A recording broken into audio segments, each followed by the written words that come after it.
Hello civil engineers, मैं राहुल कोहली आपका स्वागत करता हूं रीइंफोर्स के डिजिटल प्लेटफॉर्म पर। दोस्तों, आज का जो टॉपिक है वो है ब्रिज से रिलेटेड।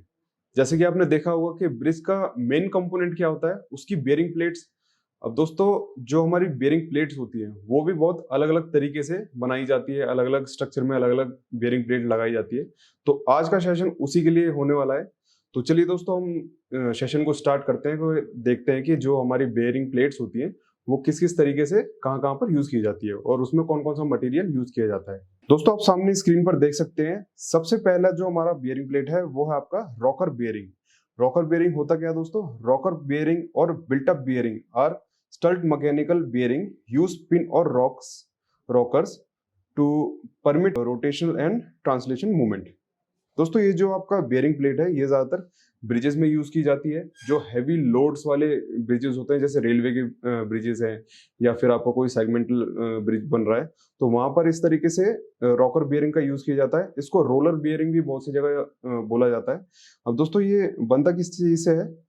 ये सारा स्टेनलेस स्टील होता है। इसके आप सेकंड पिक्चर में देख सकते हैं।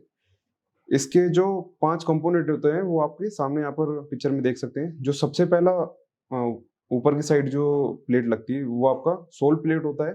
फिर आपका जो रोटेशन में आपको यहाँ पर दिख रहा है सर्कुलर मोशन में, ये आपका स्टेनलेस स्टील पिन होता है। फिर आपका रॉकेट असेंबली होता है। फिर आपका पिन टेल होता है और फिर आपका मैसनरी प्लेट होता है। ठीक है दोस्तों, ये आपका ब्रिजेस में ज्यादातर यूज किया जाता है।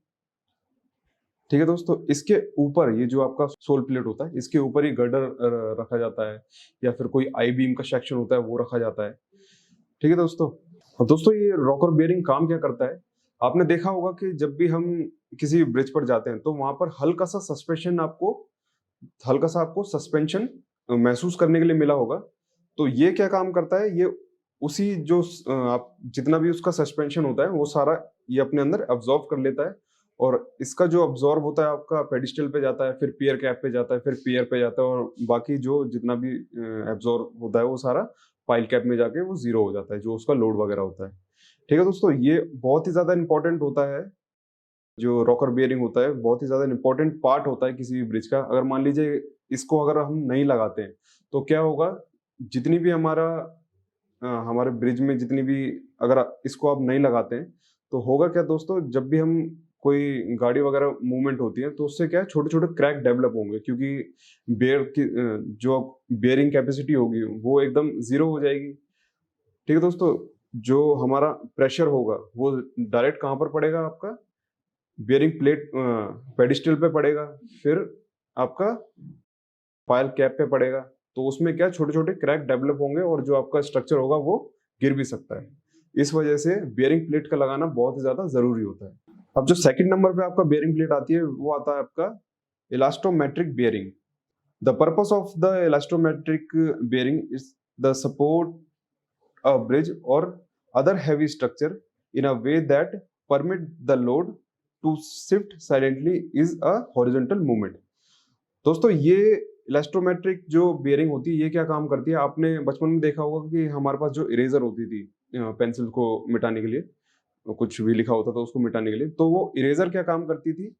एक तरीके से वो एक रबर का फॉर्म होता था। उसमें होता क्या था, अगर हम उस रबर को कहीं पर भी इधर उधर झुका देते थे तो वो अपनी शेप में वापस आता था। तो ये बेयरिंग प्लेट वही काम करती है।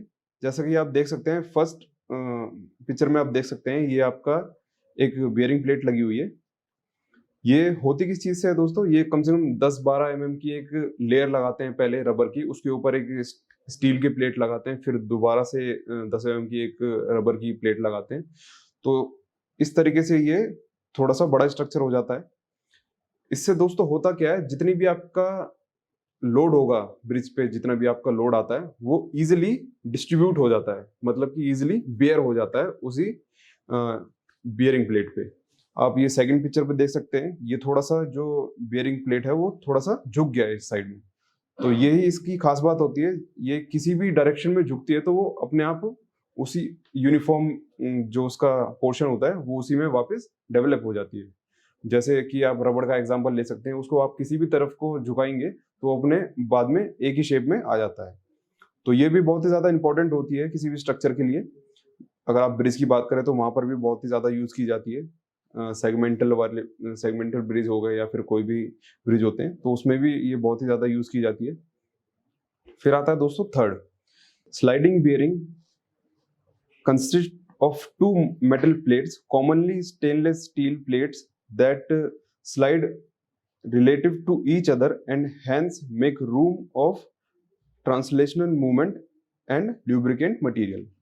अब दोस्तों आप ये पिक्चर में देख पा रहे होंगे, सुपर स्ट्रक्चर है आपका, सब स्ट्रक्चर है, उसके बीच में जो है ये स्लाइड शू लगा हुआ है, मतलब कि ये पूरे जो प्लेट है उसको स्लाइडिंग बियरिंग कहते हैं, और ये यहाँ पर आपका स्लाइडिंग शू लगा हुआ है। मैं आपको दूसरी फोटोज में दिखाता हूँ। ये देखिए दोस्तों, आपको थर्ड पिक्चर में आपको नजर आ रहा होगा। ये ज्यादातर कहाँ पर यूज किया जाता है? ये ज्यादातर रेलवेज में यूज किया जाता है, क्योंकि उसमें ज्यादातर हैवी स्ट्रक्चर होते हैं, तो उसमें ये सबसे ज्यादा यूज किया जाता है। ये आप देख सकते हैं, ये एक बियरिंग प्लेट है। ये क्या काम करती है?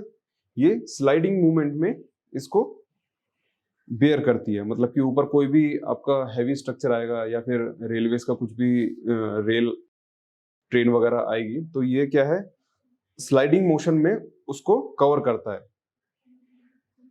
ठीक है दोस्तों, आप फर्स्ट पिक्चर में भी देख सकते हैं, ये इस तरीके से स्लाइडिंग मूवमेंट होता है, यहाँ पर भी स्लाइडिंग मूवमेंट होता है। आपको थर्ड पिक्चर में एकदम अच्छे से समझ में आ जाएगा कि ये किस तरीके से स्लाइड होता है। ये इस तरीके से दो इसके पेडिस्टल होते हैं, इसके ऊपर आपका सेगमेंट रखा जाता है, और जैसे जैसे कोई लोड आता है तो ये क्या है, अपने यूनिवर्सल ट्रांसफॉर्म में ये वापस आ जाता है। सो दोस्तों, आई होप आप लोगों को बियरिंग प्लेट्स के बारे में थोड़ा बहुत जानकारी मिल गई होगी कि किस तरीके से बियरिंग प्लेट काम करती है और किस किस तरीके की बियरिंग प्लेट काम करती है। दोस्तों, जो नेक्स्ट सेशन होगा उसमें मैं दिखाऊंगा कि जो आपका पेडिस्टल होता है उसका बार बेंडिंग शेड्यूल किस तरीके से निकाला जाता है, क्योंकि जो पेडिस्टल होता है वो भी बहुत मेन पार्ट होता है किसी ब्रिज का। तो दोस्तों, आप लोगों को अगर वीडियो अच्छी लगी हो तो प्लीज लाइक कीजिए, शेयर कीजिए और यूट्यूब चैनल को सब्सक्राइब कीजिए। Thank you so much.